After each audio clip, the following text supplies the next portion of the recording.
दोस्तों, मुझे पता है आप सब लॉकडाउन में बोर हो रहे हैं, तो मैं आपकी बोरियत दूर करने के लिए लाया हूँ hello app, India's leading social media platform. Hello app पे आपको मिलेंगे trending news, funny, educational, cooking, dance और भी बहुत सारी वीडियोज़। इसके अलावा latest updates of your favourite celebrities. तो देर किस बात की है, अभी डाउनलोड करो हेलो ऐप और करें अपनी बोरियत का खात्मा।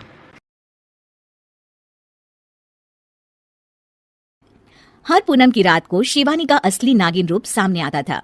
पर इस बार जब वो बहू की जिम्मेदारियां निभा रही थी तो उसे ध्यान ही नहीं रहा कि आज पूनम की रात थी और वो अपने असली रूप में आने लगी थी। शिवानी को डर लग रहा होता है कि कहीं उसका ये राज सबके सामने ना आ जाए। हे भगवान, अब मैं क्या करूं? अगर किसी को पता चल गया कि मैं एक नागिन हूं तो मुझे इस घर से ये लोग निकाल देंगे और चंदन, वो तो मुझसे नफरत करने लगेंगे। तभी रमा रसोई में आ जाती है और शिवानी अपनी सास को आता हुआ देख घूंघट कर लेती है। बहू, तू यहाँ क्या कर रही है इतनी देर से? तभी रमा देखती है कि शिवानी ने घूंघट किया होता है। अरे बहू, ये तूने अचानक से घूंघट क्यों कर लिया?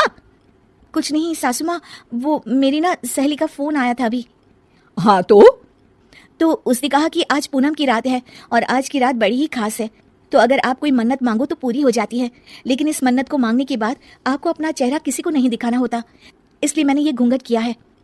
अरे पर तूने तो मुझे इस बारे में कुछ नहीं बताया। हाँ मम्मी जी, मुझे माफ कर दीजिए, वो घर में सब मेहमान आने वाले थे तो मेरे दिमाग से ही ये बात निकल गई। शिवानी ऐसा कहकर अपने काम में लग जाती है। रमा मन में सोचती है, बड़ी ही अजीब सी बात है ये, ऐसी उठ पटांग मन्नत कौन मांगता है भला? और शिवानी मन में सोचती है, बस कैसे भी करके 12 बजे तक मुझे अपने असली रूप को छुपाना है। अच्छा चलो फिर ऐसे ही चलो, मेरी सहेलियां जा रही हैं, उनसे विदा ले लो।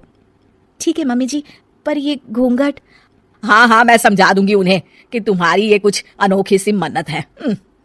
शिवानी अपनी सास के पीछे चल रही होती है, पर उसका निचला शरीर अब नागिन का रूप ले लेता है। वो मन में सोचती है, हे भगवान, अब मैं क्या करूं? ऐसे तो मैं बाहर नहीं जा सकती, मुझे यहाँ से जाना ही पड़ेगा। रमा पीछे मुड़कर देखती है तो शिवानी गायब होती है। रमा ये देखकर चौंक जाती है कि आखिर शिवानी कहाँ चली गई अचानक से। बहू, कहाँ चली गई ये अचानक से? मेरे पीछे ही तो आ रही थी। शिवानी छत पर खड़ी होती है और घबरा रही होती है कि अगर वो पार्टी में वापस नहीं गई तो उसका राज खुल जाएगा। वो चंद्र देवता से प्रार्थना करने लगती है, हे चंद्र देवता, मेरे असली रूप को आज किसी के सामने मत आने दीजिए। मैं इस परिवार से बहुत प्यार करती हूँ और मैं यहीं रहना चाहती हूँ। चंद्र देवता प्रकट हो जाते हैं। अगर तुम यही चाहती हो शिवानी, तो मैं तुम्हें इंसान के शरीर में हमेशा के लिए परिवर्तित कर देता हूँ, पर फिर तुम एक नागिन भी नहीं रहोगी और तुम्हारी सारी शक्तियां छीन जाएगी। मैं यहाँ इस घर की बहू बनकर ही रहना चाहती हूँ चंद्र देवता, आप मेरे शरीर को इंसानी रूप में परिवर्तित कर दीजिए। चंद्रदेव शिवानी को एक इंसान बना देते हैं और वो अब नागिन नहीं रहती। वो जल्दी से नीचे पार्टी में जाती है। अरे बहू, कहाँ गई थी? क्या हो गया था तुम्हें? मम्मी जी, वो छत पर थी, मौसम खराब हो गया था ना, तो कपड़े बाहर सूख रहे थे, सोचा उतार लाऊं। अरे बहू, यहाँ मेरी सहेलियां तुम्हारा इंतजार कर रही थी और तुम्हें कपड़ों की पड़ी है। मुझे माफ कर दीजिए मम्मी जी। पार्टी खत्म हो जाती है और शिवानी बहुत थक जाती है। शिवानी, घर की सफाई कर देना, बहुत ही गंदा हो गया है पार्टी के बाद। जी मम्मी जी। शिवानी इतनी थकान के बाद भी घर की सफाई में लग जाती है। सच में एक सामान्य बहू बनना भी बड़ी ही मुश्किल का काम है।